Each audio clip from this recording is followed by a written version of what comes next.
تو حب علی بدقسمتی یہ کہ یہ خارجیوں نے یہ سوچ اپنے مختلف طریقوں سے، خارجیوں نے، خوارج نے یہ سوچ امت میں ڈال دی کہ جو اہل بیت کا ذکر کثرت سے کرے، علی کا ذکر کثرت سے کرے، وہ شیعہ ہے. یعنی محبت علی، محبت اہل بیت کو تشیع بنا دیا. اور میں یہ کہتا ہوں کہ محبت علی اور محبت اور ذکر علی اور ذکر اہل بیت، یہ تشیع کا الزام دینا یہ خوارج کی سازش ہے. اصل اہل سنت ہی وہ ہے جس کا دل ہے محبت اہل بیت سے لبریز ہے.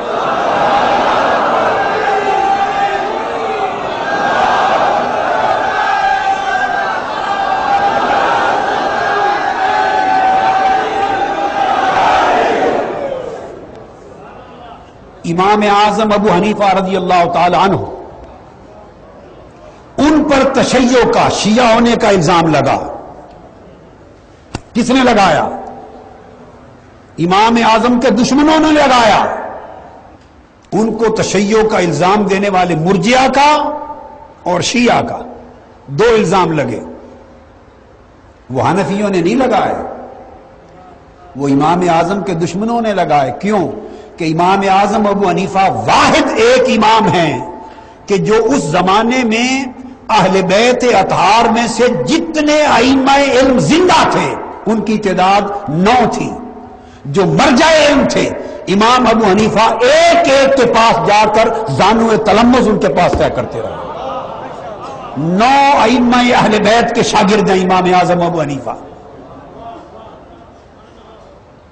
امام باقر کے شاگرد ہیں امام اعظم. امام جعفر صادق کے شاگرد ہیں امام اعظم. امام زید بن علی کے شاگرد ہیں امام اعظم. امام زید بن علی زین العابدین. نفس زکیہ کے شاگرد ہیں امام اعظم. یہ میں نے امام اعظم، امام ابو حنیفہ، امام الائمہ فی الحدیث، اس پر جو میں نے خطاب کیا تھا میں نے مفصل بیان کیا.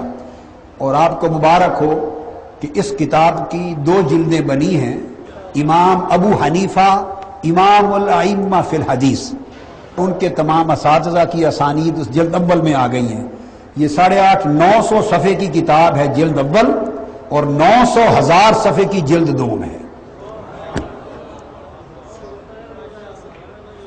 اور بنو امیہ کی غاصبانہ حکومت کے خلاف اور آمرانہ جابرانہ حکومت کے خلاف اور بنو امیہ کی ملوکیت کے خلاف، یاد رکھ لیں بنو امیہ کی حکومت خلافت راشدہ نہیں ہے. اس حکومت کے خلاف اہل بیت نبوت کا جو امام بھی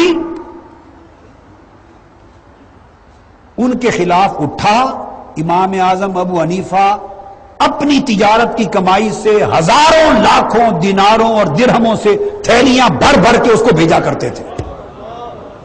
یہ تاریخ ہے، یہ تاریخ ہے.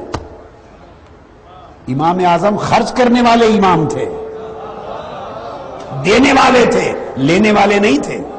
اور یاد رکھ لیں امام ہوتا ہی وہ ہے جو دینے والا ہو، لینے والا نہیں ہوتا.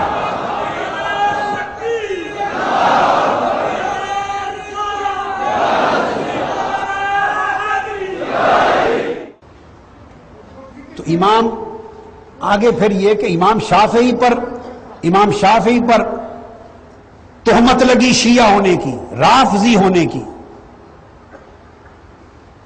اور امام شافعی کا معروف شعر ہے، آپ نے فرمایا اگر محبت اہل بیت کا نام، اہل بیت سے محبت کرنے کا نام اگر رفض ہے، رافضی ہونا ہے، تو سارا جہان جان لے مجھ سے بڑا شیعہ اور رافضی کائنات میں کوئی نہیں ہے. اگر محبت اہل بیت کا نام رفض ہے. یہ معروف عالم شعر ہے امام شافعی کا. امام عبد الرزاق جو امام حدیث کے، ان پر تشیع کا الزام لگا. امام حاکم صاحب مستدرک پر تشیع کا الزام لگا. اگر میں فہرست گننے لگ جاؤں تو ائمہ حدیث میں خال خال کوئی بچے. اور امام نسائی جن کی بات کر رہا ہوں ان پر شیعہ ہونے کا الزام لگا. سیاستہ کے اماموں پر لگے شیعہ ہونے کا الزام۔ تو میں واقعہ سنا رہا تھا کہ جب امام ابو عبد الرحمن النسائی رضی اللہ تعالیٰ عنہ صاحب سنن نے یہ کتاب خصائص علی ابن ابی طالب کی پڑھ کے دمشق میں سنائی تو خارجی کھڑے ہو گئے۔ خارجیوں کو